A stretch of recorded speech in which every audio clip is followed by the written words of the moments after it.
we are back. This is 7.5, Math200. We're looking at Chapter 7. That is page 10 on the note packet. So rational equations and problem solving. So they have the 5-step process. Clear the equation by finding the LCD and multiplying. Use the distributive property if you have to. Combine like terms and use addition and subtraction to solve, and then get the variable alone with a 1 in front of it. So let's take a look here. We've got 1 over r equals 1 over r sub 1 plus 1 over r sub 2. This is actually a real formula for electricity, for resistance, total resistance in a series circuit. And so I've seen that in Tech Math 1 and 2. And so, all right. Anyway, they want us to solve for r sub 1. So what that means is first we're going to find the LCD. Well, none of them are the same, right? So it's all leftovers. So look, r is equal to r sub 1 is equal to r sub 1, r sub 2 is equal to r sub 2. You take all the things they have in common, which is nothing, and then you take all the leftovers. So that is our LCD. So now what we're going to do is we're going to multiply each thing by r, r1, r2, r1, r2. See, look, we even have an r2, r2, r1, r2. All right, and we have C3BO. So now the r's cancel, and we have r1, r2. The r1s cancel, we have r, r2. The r2s cancel, we have r, r1. And so now you have to think, all right, well, I want to solve for r1. So there's an r1 here, so you can't just divide that and be done because there's an r1 here too. So it's a little more complicated. So we got to get the r1s on the same side of the equal sign. So we'll subtract r1 from both sides. And now we have r1, r2 minus r1 is equal to r2. Those died, right? And then we subtracted away. So now we're going to factor out an r sub 1. So you write it down, divide both pieces by it. R1s cancel there, we have r2. The r1s cancel there, we have r. And the minus stays minus. And now you want 1r1. But to get that, we have to divide out what's being multiplied.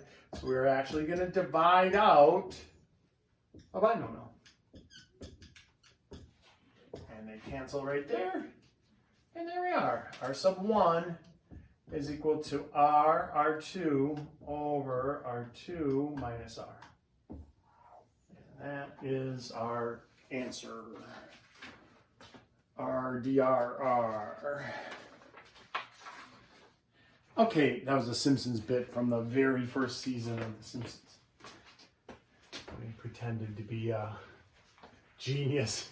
And the teacher writes a calculus problem where they differentiate, and all the students start laughing because it turned out to be RDRR. Like how you laugh, RDRR, RDRR. Okay, so on page 11, they already have it kind of, you want to translate. So the quotient of a number and 9 times its reciprocal is 1. So quotient means divide. So number n divided by 9 times the reciprocal of the number. So if this is my number, n over 1, the reciprocal is 1 over n. And then is means equals 1. And so how does this play out? Well, let's see. We've got n divided by, you multiply that, and 9 over n is 1. And then we never divide fractions. We multiply by the reciprocal. Ooh, so this is kind of a tricky problem because now n times n is n squared over 9 equals 1. And I will show you 2 methods, okay, for cross multiply and solve. So we just do. So n squared equals 9 And then to solve, you can say n is equal to plus or minus the square root 9. So n is equal to plus or minus 3. That is the fast way to do it. That is just doing it algebraically. We could have branched off, and at this point, you could have shown off a little your factoring muscles and said, oh, I'm totally going to factor. So minus 9, n squared minus 9 equals 0. Squared means there are two solutions, right?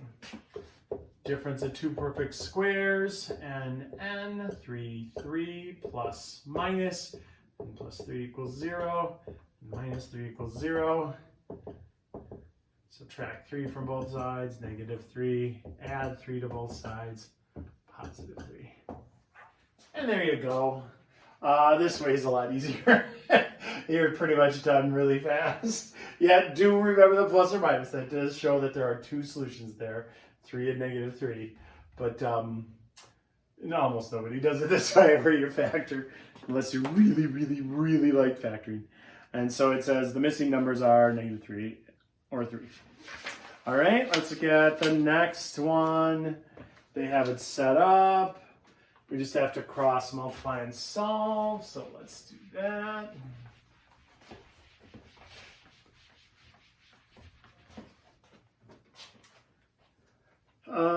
Solve the proportion for x. And so solving proportions again. And it is a little harder because it's x plus 1 over x plus 2 equals 5 over 3. So because it is a binomial, that makes it a little tougher. So 5 times x plus 2 is equal to 3 times x plus 1. Don't forget to put the parentheses. That's usually the number one mistake that students make on this one. And then distribute 5x plus 10, and distribute 3x plus 3, and solve. Get the 3x over to this side, 2x plus 10 equal to 3, get rid of the 10. 2x is equal to negative 7, divide by 2, x is equal to negative 7 halves, or negative 3 1/2. You can just leave it improper, that's fine. All right, so now we'll do a proportion problem. Ooh, a cool space proportion problem. So a 170-pound person on Earth only weighs 65 pounds on Mars. So how much does a 9,000-pound satellite weigh on Mars? Well, let's find out. So you do 65 pounds, but we don't have to really put the pounds, it's all pounds. So we're going to say Mars over 170 Earth. And that equals, so Mars across from Mars, Earth across from Earth. Okay? So it doesn't matter if you put Earth on top and say 170 over 65, that's fine. It's fine. They're equivalent. So this is essentially like a 1. You set up an equivalence. So all you have to do is make sure that the same labels are right across from each other when you set up the proportion. So they gave us the Earth weight, 9,000 pounds on Earth. So what does it weigh on Mars? Well, that's an X. And so now you can drop all of the labels, 65 over 170 equals X over 9,000, and just bust out your sweet cross multiply skills, 170X. 65 times 9,000 is one big Twinkie, that is 585,000. And then we divide that by 170 to find that it is 3,441.2 pounds on Mars. So a 9,000-pound satellite on Mars would only weigh 3,441.2. All right. Okay. Let's look at, looks like 2 more problems. So, how do you set up a problem where you got 2 people working at different rates on the same job? And I've seen a lot of different iterations of this pop up all over mathematics. It could be, you know, this person types this fast, the other person types that fast. They're both working on the same, you know, pages you got to get typed. How long will it take? This is an experienced roofer can roof a house in 26 hours. A beginner needs 39 hours to do the same job. But how long will it take if they both work on the house at the same time? And so, well, let's see. You always set it up the same way. You set it up as a fraction. 1 over how fast the first guy can do it, the experienced roofer, 1/26, plus 1 over the slow guy, the new guy, 39. And then that equals 1 over the total amount of time. And I use t there for time. You could use x if you want as the missing variable. It does have to be a fraction. I've had students use faulty logic where they're like, oh, so I could just say 26 plus 39 equals t. No, you can't. The fast guy is going to do 1/26 of the job. The slow guy is going to do 1/39 of the job, which is proportionate. It's less. These could be made into percents, and they might make a little more sense, like what percent of the job is the fast guy doing, what percent of the job is the slow guy doing until they're done. Or girl. It didn't say. Women can be roofers too. All right. So either way. So the proportion of the job that they get done and then equals 1 over time. So now forget about all of that, you know, actual real world stuff and just look at this problem as a math problem. So 26 is 2 times 13, 39 is 3 times 13, t is just t. So when I'm looking for an LCD to get rid of those fractions, they have 13 in common, and then all the leftovers, 2 times 3 times 13 times t, all right? And so when you multiply all that out, it is 78t. So this gets a 78t, this gets a 78t, this gets a 78t. So now look at what happens. The 26 goes into 78 3 times. So that's 3t. The 39 goes into 78 twice. So that's 2t. Oops, not equals there. Plus.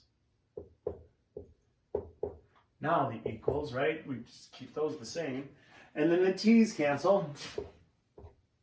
28. Now, before I figure out this answer, I know it's got to be less than 26 because the fast guy can do it in 26 hours. So if he's getting help, it should be less than 26 for sure. If I get a number bigger than 26, I messed up. So I combine my terms, 5t equals 78, divide by 5, and there is our answer, 15.6, which is in fact less than 26 hours. Okay? And so you maybe have seen variations of that similar problem. Like if they both were working at the same rate, it would be easy. If we said, okay, the experienced roofer, he can do it in 26 hours. His twin sister, she's also a roofer. She can also do it in 26 hours. They work together. How long will it take them? Well, then it'll take 13 hours. It's super easy to do when the rate is exactly the same. It just cuts the time in half. Since the rates are different, we have to set them up like this, and it's a little more complicated of a problem.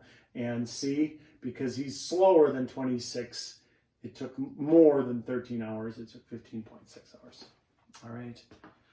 So let's look at the last problem.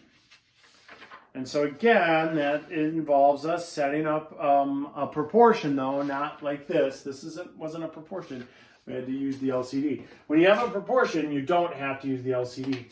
So look, if you've got a boat going down a stream, the stream pushes the boat when you're going downstream. So it increases your speed. If your speed is 2 miles an hour in the boat, but you've got a 1 mile, an hour push, you're actually moving at 3 miles per hour. Now, if you go the other way, then it's going to slow you down. If you go against the current, where it's 1 mile per hour coming at you, and your boat's only going 2 miles per hour. Well, now your boat's only going 1 mile per hour because it's hitting that, the resistance of the water, all right, of the current. And so that's what's going on with this.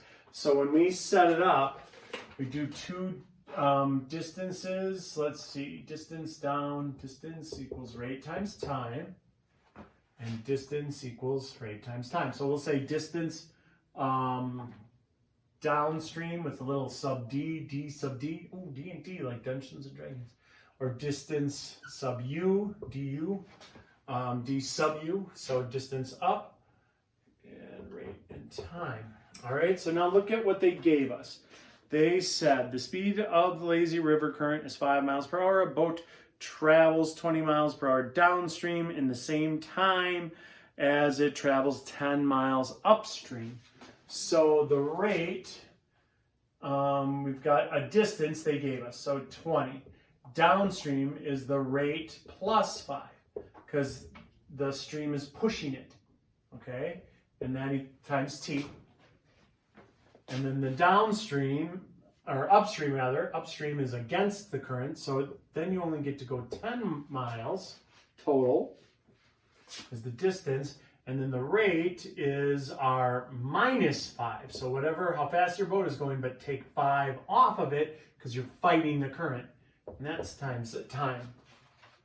So now, let's solve for time. We divide this by r plus 5, r plus 5. We divide this by r minus 5, r minus 5. And now look, we have time is 10 over r minus 5. We have time is 20 over r plus 5. But then they said in the same amount of time. So now I can take this and sub it in there because it's the same amount of time. So 20 over r plus 5 equals 10 over r minus 5. Okay? And now you cross multiply and solve. And so we get to do that. It's a proportion. One fraction equal to another fraction. No, plus another fraction. If it's plus another fraction, we'd have to do the whole LCD thing and do all that. But since it's just a fraction equals a fraction, we cross multiply. 20 times r minus 5 is 10 times r plus 5. And we bust out our sweet solving skills. So 20r minus 100 equals 10r plus 50. Get the r's over to this side, left, those died, 10r minus 100 equals 50, add 100, add 100, 10r is equal to 150, and divide by 10. So r is the rate of the boat that's going 15 miles per hour. And now that does make sense, because look, if I go back up to my distance here, if I put in 15 time plus 5 is 20, and then t, and then I divide, well, that means time was 1 hour, okay? So if I'm going 20 miles an hour and I travel 1 hour, I should go 20 miles. And then go 15 minus 5 is 10. 10t equals 10. I divide by 10. T is equal to 1 hour, right? And so if I take 10 times 1, that's 10. So you don't have to do that check back. You could just stop when you find the speed of the boat, 15.